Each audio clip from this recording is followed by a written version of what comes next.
Thank you very much for chatting with me today, and I am going to let you introduce yourself and tell everybody your name and where you're from. Thank you. And it's very nice meeting you and giving you your morning coffee. It's the best coffee on Koh Rong. My name is Choppa White. I'm from the UK in Brighton. I came over here a year ago on holiday, fell in love with Sok San Beach on Koh Rong Island, and found a lovely little bit of land to build some bungalows. So me and my partner, who runs the local community cafe, I've built 3 bungalows so far. I'm going to build another 1 or 2, and we've named ourselves Two Tigers. And it's it's a nice little thing we've got going on over here. It's a nice community. It's about the community, and as a cafe, we don't sell anything that can be brought within our immediate vicinity. We don't want to take business away from local people, but we'd obviously sell it and then buy it from the local people. But we're not here to compete in the community. We're here to be in the community and to bring to the community. So, it's lovely. It's a lovely place to hang out. You just get to meet lovely people on their travels and hear lots of stories and be part of a wider adventure, really. But yeah, it's a nice place to be. So I came over at the beginning of November. This is my first season. I needed to paint the bungalows, get them set,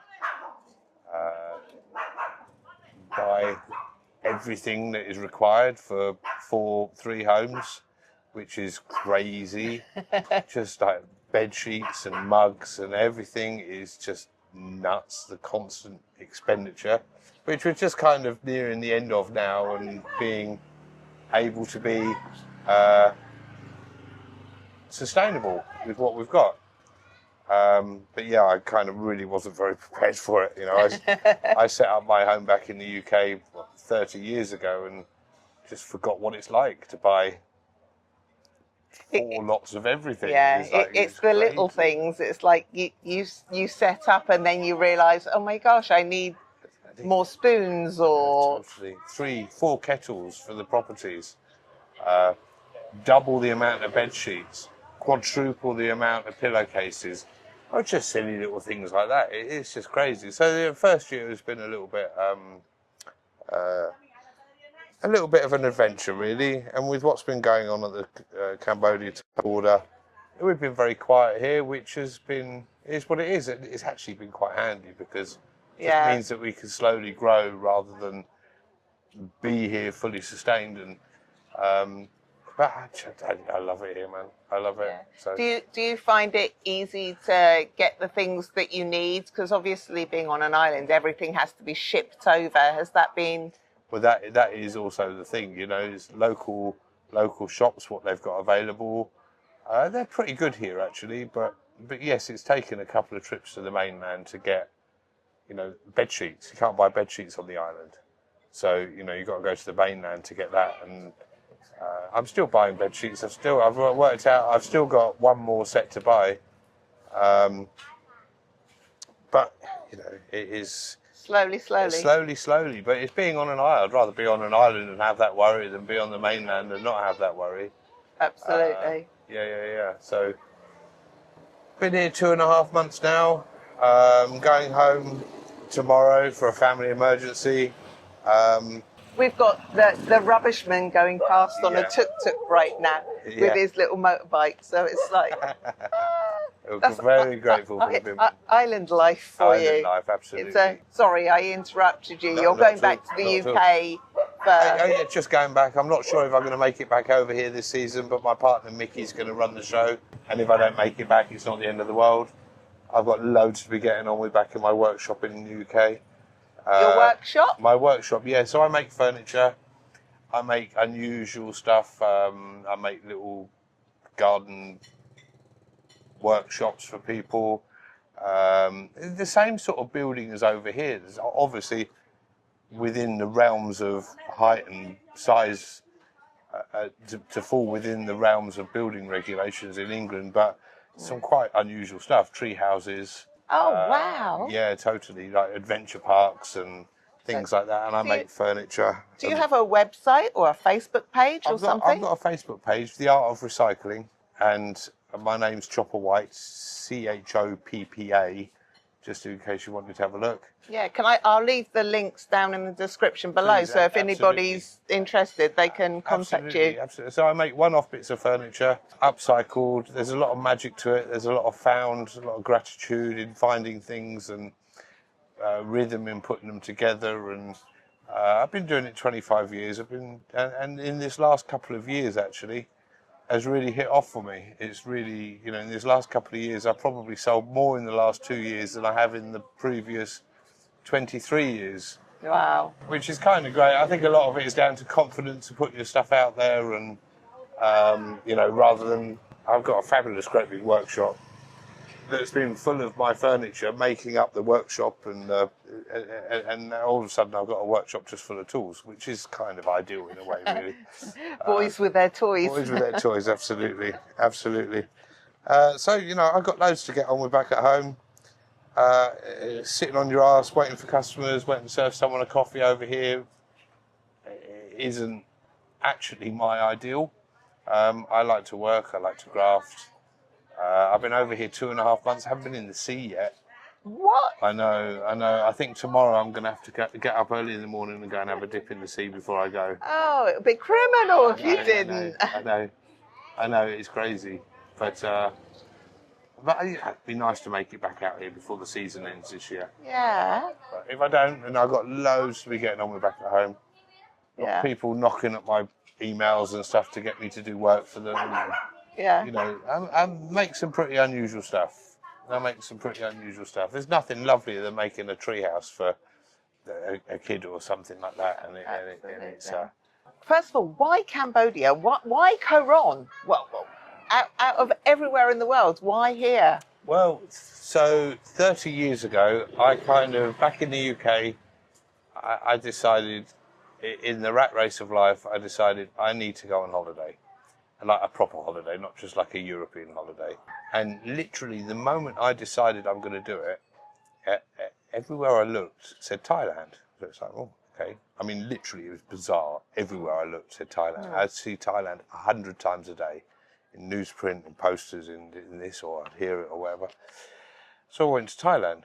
I had a magical experience, had an crazy, enlightened experience. Came home, met my partner. And I've kind of said to him all along, look, go and discover who you are and what your thing. And it's like, it's nothing to do with me coming with you.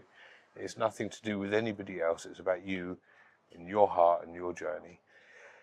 So about 7, 8 years ago, he decided to come to Cambodia, which is amazing. Found his place here on Koh Rong. The following kind of 6 or 7 years, I'm realising I'm sat at home on my own and for like 4 or 5 months of the winter. So last year I thought, let's just go and see what he's found. And so I came over and fell in love with his place. Yeah. It's kind of, it's community life, and in my kind of travels, I've usually gone for a really secluded little spot in the middle of nowhere to try and find peace.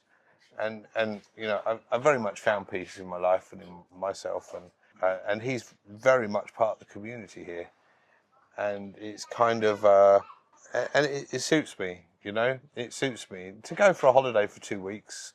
It's nice to sit in a secluded spot, but to actually go somewhere for a few months, you kind of, it's nice to be in the community. Yeah, definitely, and it is. I mean, I've been here 5, 6 days now. Yeah. And when I came, I was like, yeah, totally. And as the days have gone by, my shoulders have gone, and I feel it. And it's only been such a small amount of time. Well, we are in a community, but there is no frequency higher than anything else, which is kind of back at home, frequencies, horns hooting, anything like that can take the moment. Do you know what I mean? But here there is none of that. It's no real, nothing's trying to, if there's a noise made above certain frequencies, then everybody looks and everybody notices, and you kind of, you look a little bit silly, really. Absolutely. And that's, it's kind of, it's a lovely place to be. It's a Yeah. lovely place to be. Yeah, definitely. And from my short time here, I've noticed that you're saying about the community, but everybody helps everybody. Yeah. Everybody keeps their eye out. If something happens, Absolutely. it'll go through. There's Absolutely. everybody talks to each other and 100%. and knows what's going on, and the Yeah. kids and the chickens with their chicks walking by and the dogs and I think, do you know what? It kind of, probably you and I growing up back in the UK, community was, and it yeah, really was. And, you know, it's kind of something that's been taken away from us in the UK a bit, but it takes a community to bring up a child.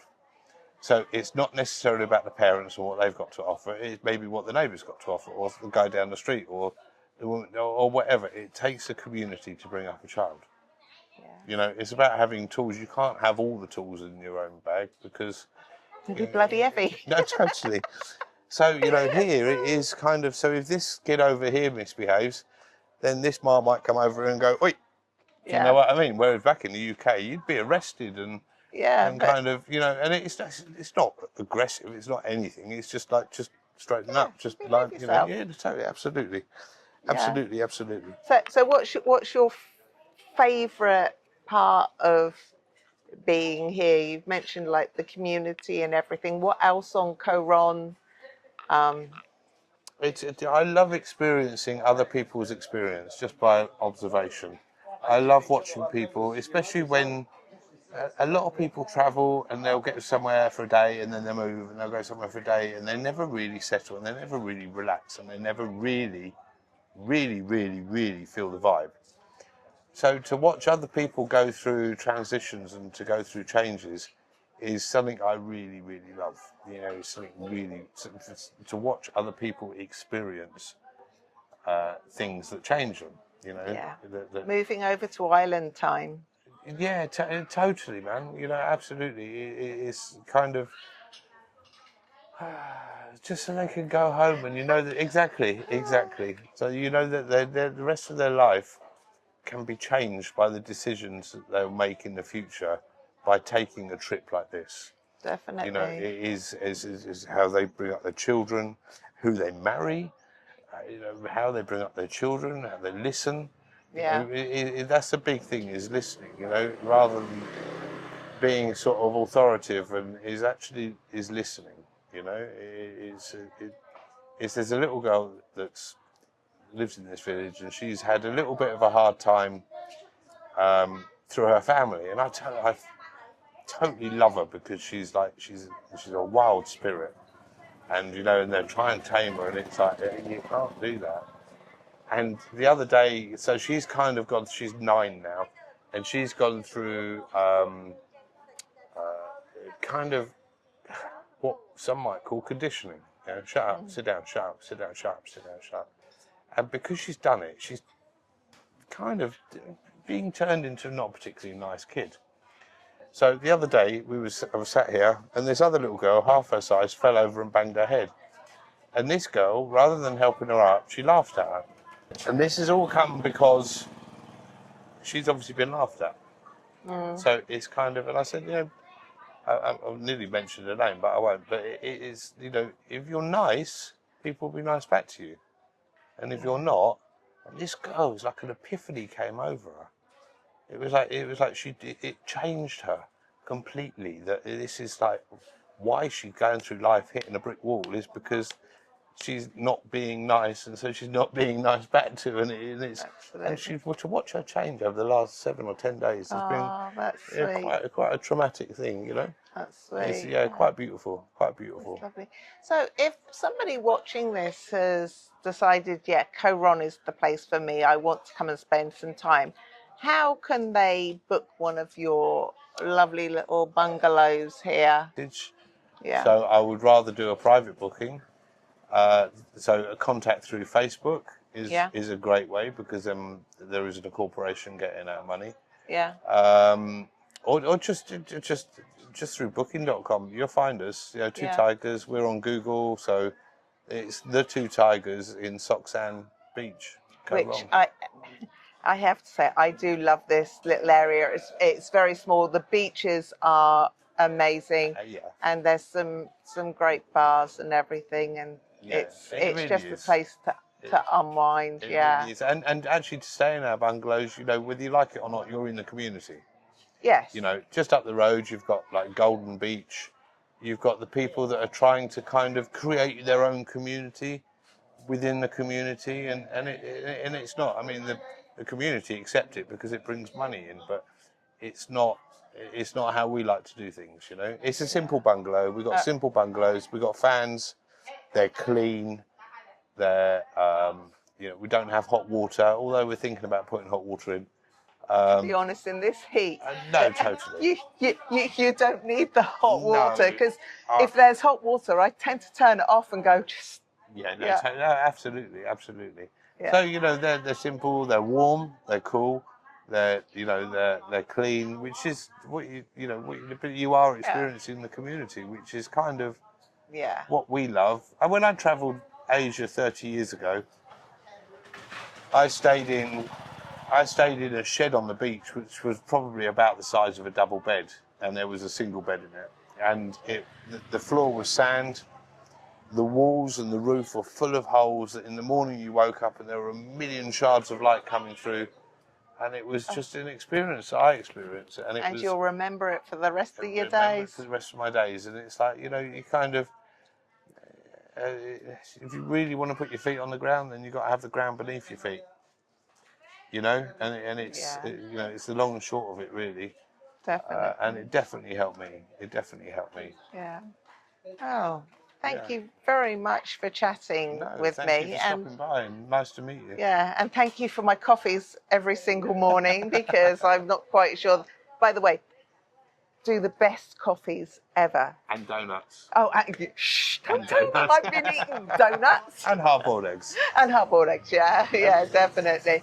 But yeah, thanks ever so much, and for making my stay a really good one as well. So, and I'll put all the links to your bungalows down in the description below. That would be amazing. Yeah, follow us, and you know, if you want to look a little bit deeper and find, you know, who I am and who my partner is and what we do. You know, my partner works with children in the UK, and you know, we're all about kind of we're all about focus and love and sustainability and creativity, and you know, it's a community. Like I say, it takes a community to bring up a child. Definitely. And you know, synchronicity is how we run our lives. You know, if someone puts you in front of somebody else, then you're there for a reason. And bring as much to that moment as you possibly can to help the greater good. You know. Definitely. Well, thank you very much. Safe travels back to the UK. And safe travels yourself as well. Yeah. I kind of got a feeling we're going to meet here again next year. It might be before next year. Anyway, thank you very much. No, you're welcome. And thank you. as I say, if you would like to book one of these apartments, all the details are down in the description below. So go in, check them out, and I'll see you here for coffee one day. See you later. Bye.